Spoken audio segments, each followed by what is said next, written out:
Hi friends, இன்றைக்கி என் ஸ்டைலில் chicken gravy எப்படி பண்ணலான்னு பார்க்கலாம். அதுக்கு தேவையான அளவு எண்ணெய் ஊற்றி அதில் 2 பீஸ் பட்டை, 4 லவங்கம் பட்டை, அதுக்கப்புறம் 4 ஏலக்காய், அதுக்கப்புறம் அந்த ஜாதிப்பூ கொஞ்சம், பெருஞ்சீரகம் 2 ஸ்பூன், அது பொரிஞ்சதுக்கப்புறம் 1 ஸ்பூன் ஜீரகம், அதுவும் அது கூட போட்டு நல்லா பொரிய விடணும். பொரிஞ்சதுக்கப்புறம் 2 பெரிய சைஸ் பல்லாரியை கட் பண்ணி வச்சுருக்கேன், அதையும் அது கூட போட்டு நல்லா வதக்கணும். பல்லாரி பாதி வதங்கினதுக்கப்புறம் 4 பல் பூண்டு, 4 சின்ன சைஸு இஞ்சி, அதையும் அது கூட போட்டு நல்லா வதக்கிக்கணும். அது நல்லா வதங்கினதுக்கப்புறம் 1 கைப்பிடி அளவு மல்லி இலை, புதினா, அந்த 2யும் கட் பண்ணி வச்சுருக்கேன், அதையும் அந்த பல்லாரி கூட போட்டு நல்லா வதக்கணும்.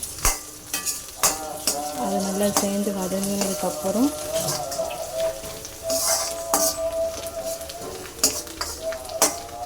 நல்லா கைவிடாமல் கொஞ்சம் வதக்கினாலும் இந்த ஃப்ளேவர் ஒன் பை ஒன்னாக நல்லா வதங்க தான் அடுத்து ஆட் பண்ணணும். அடுத்து 1 பெரிய சைஸ் தக்காளியை கட் பண்ணி வச்சுருக்கேன், அதையும் அது கூட போட்டு நல்லா வதக்கணும்.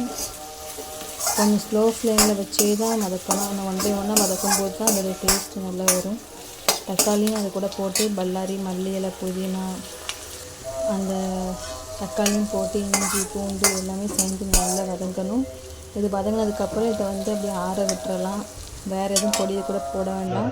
இது நல்லா ஆறட்டும். நான் சைடு நெய்ச்சோறு பண்ண போகிறேன். அதுக்கு ஒரு குக்கர் எடுத்துருக்கேன். அதில் தேவையான அளவு நெய் விட்டு அதில் நம்ம கிரேவிக்கு போட்ட மாதிரியே எல்லாமே போட்டு நல்லா பொரிய விடணும். அதே மாதிரி பட்டை, பிரிஞ்சி இலை, ஏலக்காய், ஜாதிப்பூ, லவங்கம், பெருஞ்சீரகம், அது எல்லாமே போட்டு பொரிய வச்சுருக்கேன். அப்புறம் இது கூட 1 பெரிய பல்லாரி கட் பண்ணி வச்சுருக்கேன், பெரிய பல்லாரியை போட்டு வதக்கணும். அது வதங்கிட்டு இருக்கிறையே 4 பச்சை மிளகாய் கிள்ளி வச்சுருக்கேன். இந்த 4 பச்சை மிளகாயும் அது கூட போட்டு பல்லாரி கூடவே போட்டு வதக்கணும். அதுக்கப்புறம் 1 கைப்பிடி அளவு மல்லி இலை, 1 கைப்பிடி அளவு புதினா, அதையும் அது கூட போட்டு நல்லா வதக்கணும். பல்லாரி கூடவே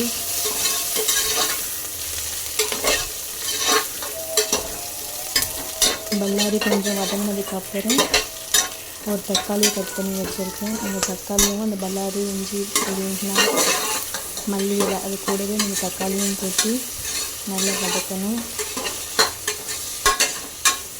இது நல்லா கொஞ்சம் சுருண்டு வதங்கி வரும்போது தேவையான அளவு உப்பு இதில் ஆட் பண்ணிக்கிடலாம்.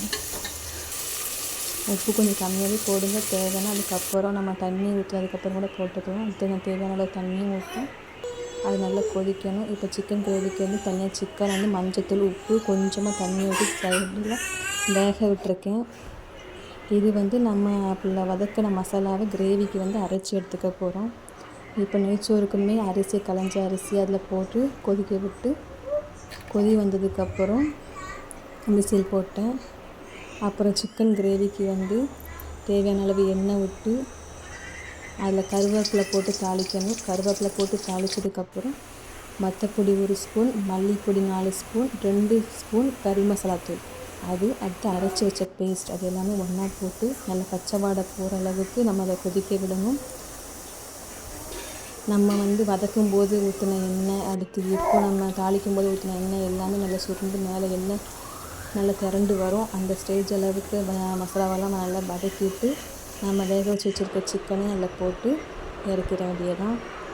இப்போது நம்மளுடைய நெய்ச்சோறும் சிக்கன் கிரேவியும் ரெடி ஆகிடுச்சு. ஆனால் இந்த சிக்கன் கிரேவி நான் இந்த டைமில் ஃபஸ்ட் டைம் செய்கிறேன். நல்லா வந்துச்சு. நீங்களும் பண்ணி பார்த்துட்டு எப்படி வந்துச்சுன்னு மறக்காமல்